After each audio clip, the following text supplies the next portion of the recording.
Mauryan sculpture. The Maurya period is marked by an impressive progress in the Indian sculpture.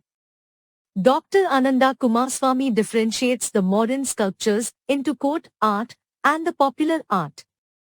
The court art includes the pillars and their capitals, while the popular art includes the works of sculptors such as the Yakshs and Yakshinis. The Yaksh image from Parkam and Yakshini image from Besnagar are examples of popular art. Influence of religions on Maurya sculptures in those times, the religious practices had many dimensions and were not confined to just one particular mode of worship.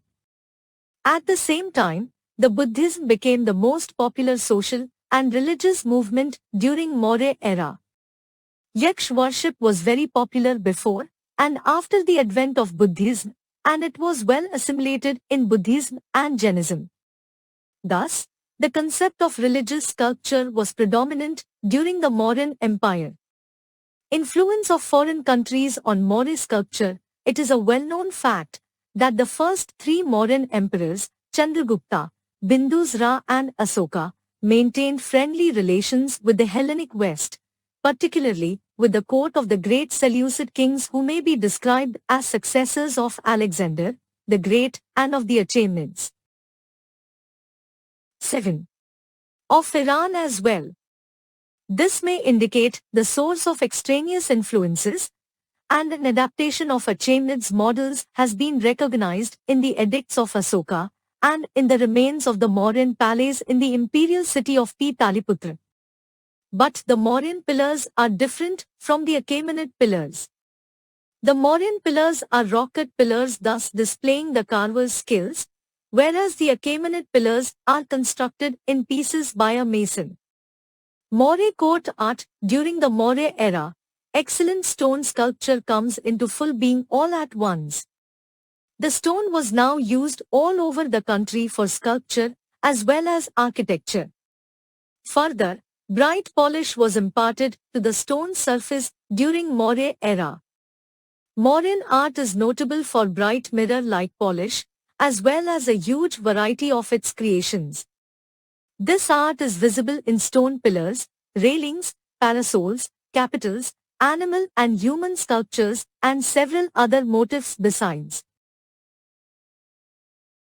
However, the best specimens of Maurya court art are the huge number of monolithic columns with their majestic animal capitals. Generally speaking, each column consists of two parts, the shaft and the capital. The shaft, circular in section and slightly tapering, is made from a single block of stone and has a graceful and elegant proportion. The capital, monolithic like the shaft, was divided into three parts by an inverted lotus, often called bell, a Bacchus, and a crowning sculpture in the round. The surface of both the shaft and the capital was chiseled with extraordinary precision and accuracy. The bell was decorated with highly stylized longitudinal lotus petals with sharp and thin ridges in the middle and wide and roundish border moldings. Stone pillars were erected all over the Mauryan Empire with inscriptions engraved on them. The top portion of the pillar was carved with capital figures such as bull, the lion, the elephant, etc. Every capital figure stands on a square or circular abacus. The abacuses have been decorated by stylized lotuses. The important places where the pillars have been found are Basra Bakhira, Lauria Nandangarh, Rampurva, Sankisa and Sarnath. These pillars were carved into types of stone viz. The uniformity of style in the pillar capitals suggests that they were all sculpted by craftsmen from the same region. They were inscribed with edicts of Ashoka on Dhamma or righteousness. The animal capital as a finely carved life-like representation. Noteworthy are the lion capital of Sarnath, spotted red and white sandstone from the region of Mathura. Buff-colored fine-grained hard sandstone usually, with small black spots quarried in the Chunar near Varanasi. 8. The bull capital of Rampurva and the lion capital of Lauria Nandangarh. Examples of Maurya court art: Lion capital at Sarnath. The Mauryan pillar capital found at Sarnath, popularly known as the Lion capital, which is now our national symbol, is considered to be the finest example of Mauryan sculptural tradition. The capital originally consisted of 5 component parts: the shaft, which is broken in many parts now, a lotus bell base, a drum on the bell base with 4 animals proceeding clockwise, the figures of 4 majestic lions, the crowning element, Dhammachakra, a large wheel, was also a part of this pillar. However, this wheel is lying in a broken condition and is displayed in the site museum at Sarnath. Chakras were also made on the circular drum under the feet of the lions. The capital without the crowning wheel and the lotus base has been adopted as the national emblem of independent India. The 4 voluminous roaring lion figures firmly stand on a circular abacus, which is carved with the figures of 4 animals: a striding elephant, a galloping horse, a walking bull, and a prancing lion. 4 lions placed back-to-back face the cardinal directions, indicating the spread of dharma. These are formal and stylized, and are reminiscent of the Persian tradition. The 4 lions on the Sarnath pillar originally supported a large chakra, or wheel. The chakra is an important symbol of cosmic order in Upanishadic thought. In Buddhism, it represents the Dhammachakra Pravartana, the first sermon by the Buddha, which has become a standard symbol of this great historical event in the life of the Buddha. 4 other animals were also shown proceeding clockwise around the drum, suggesting the movement of the wheel of dharma. Unlike the lions above, these animals are made in a highly naturalistic manner. The precision with which this capital has been carved shows that the Mauryan sculptors had considerable mastery in the sculptural techniques. Pillar at Vaishali. The Ashokan pillar at Vaishali is different from the earlier Ashokan pillars because it has only 1 lion. Capital. Location of this pillar is contiguous to the site where a Buddhist monastery and a sacred coronation tank stood. The lion faces north, the direction Buddha took on his last voyage.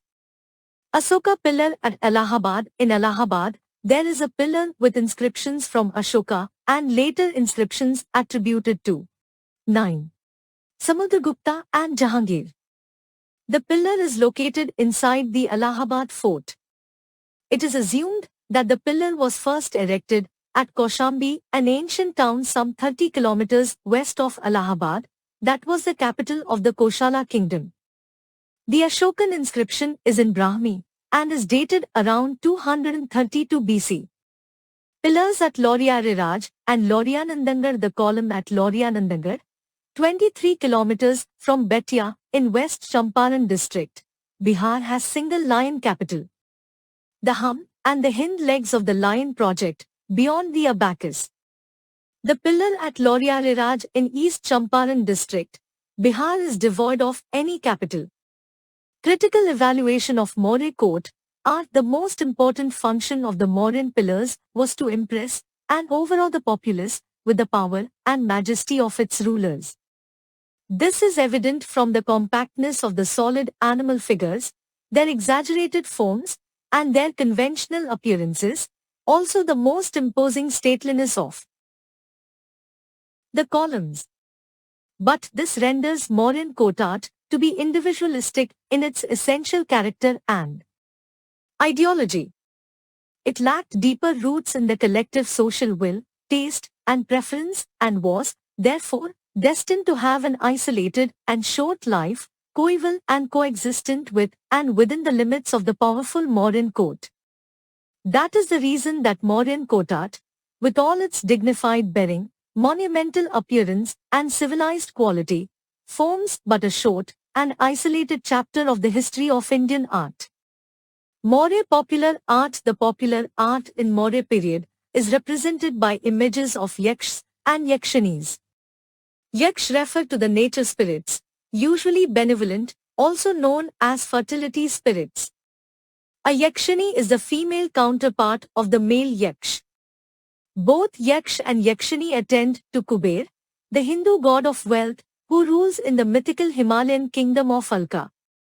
Yaksh also refers to one of the exotic tribes of ancient India. Yakshs and Yakshinis are the caretakers of the natural treasures. They have a prominent place in the Hindu, Jain, and Buddhist literature and have become part of figure representation in Buddhist and Jaina religious monuments. In India, large statues of Yakshs and Yakinis, mostly in standing position, have been found at many places such as Patna, Vidisha and Mathura. Most common element among these images is the polished surface and clear physiognomic details. Didarganj Yakshini, one of the finest examples of popular Maurya art, is the Yakshi figure from Didarganj, Patna. This is a tall, well-built, well-proportioned, freestanding sculpture in sandstone with a polished surface, reflecting the sophistication in the treatment of form and medium. The Yakshini holds a chauri, fly whisk, in the right hand whereas the left hand is broken.